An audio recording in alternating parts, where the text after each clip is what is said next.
Hey, this is Jamey with Stonemaier Games, and today I'm going to talk about my favorite mechanism in Beyond the Sun. This is a game that I played for the first time, let's see if I can orient that, this past weekend, and there's a lot to love, so I'll try to stay focused on just a few mechanisms here. The core idea of the game, which is a competitive game, is that you are increasing your income capacity on your player mat. You can kind of see this, I don't want to say standard player mat format because it's a great player mat where you're pulling stuff off the mat and revealing better income. And you're choosing kind of two different paths, but they're connected really well. One is a giant tech tree on the middle of the board where you are opening up immediate bonuses and worker placement spots to be used if you've researched that technology. Multiple players can research the same technology to have access to the same spaces or actions or bonuses. And over here, a little off screen here, is a second map where you can go not explore, but control and colonize these different planets that you're venturing out to. Two different elements. They're connected though.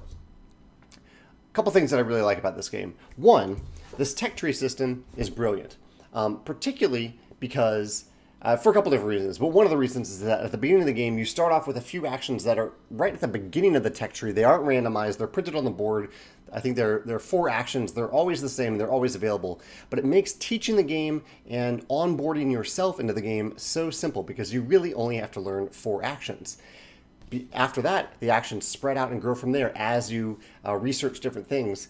And when you do research these new technologies, you put one of your little tokens on them to show you that you have access to it. And so whenever you're thinking about what you want to do on your turn, all you have to do is kind of scan the board and see what you have access to, which at the beginning of the game will be very little. It'll be those 4 action spots, and then a few turns later you might have access to a few technologies, but you can scan the board and easily see where your tokens are on those technologies to see what you can do.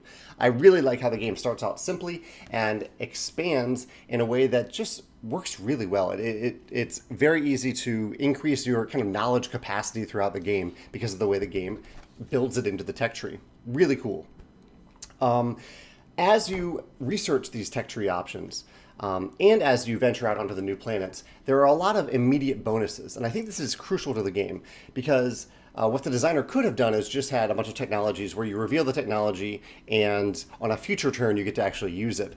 But on almost every technology and on almost every planet, when you arrive there, if you have control of the planet, or if you simply research the technology, there is typically an immediate bonus that you get to gain from it. So there's something that you get right away other than access to a new thing for the future. I thought that was really, really clever.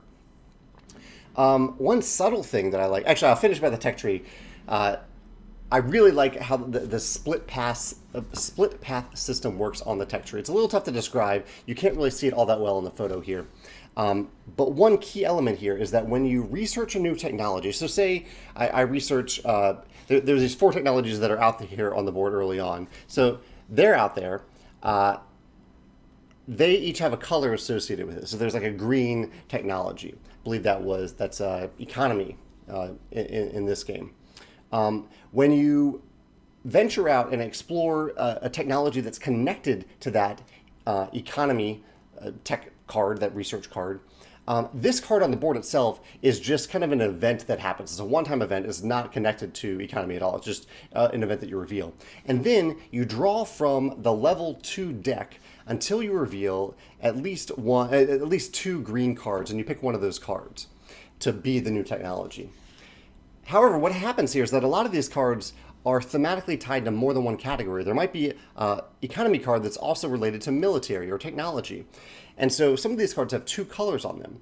And so in the future, when you venture out again and explore, you only need to connect it back to one of those colors. This is very difficult to explain. I'm not doing a great job here. Feel free to check out a video if you're interested in it. But the end effect is that because there are multiple colors on some of these cards, you have very different paths that form throughout the game. You might have it, like at the end of our game, I can't remember exactly what ended up happening, but there was one color that was just dominated because we were more interested, players seemed to be more interested in that specific type of technology. So every game, this tech tree is going to branch very differently. It's not just like there's going to be one economy row or column. There's not going to be one military column. There's going to be a military column that might venture into economy by the end of the game. I thought that was really cool. The last thing I want to mention here is how this game does income. Income is something I had to really think about when I designed my Civilization game, Tapestry.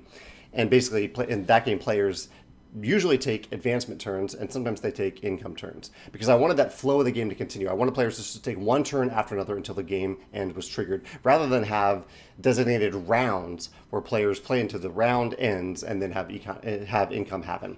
This game does income every turn. So the flow of the game is fantastic. I simply take my turn, then you take a turn, and so on.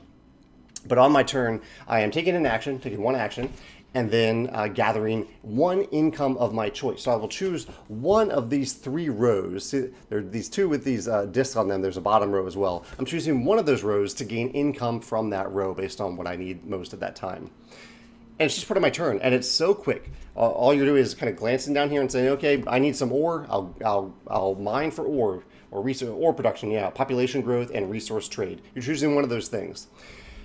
I love how it integrates income into every turn, and it doesn't let you run away with income because you're only choosing one of those 3 categories. So I think this is just a really clever way of doing income on your turn, rather than having the game artificially say, okay, now this is the time where everyone gains income. Instead, it's every turn. Every turn you are taking an action and gathering income. I think that's brilliant.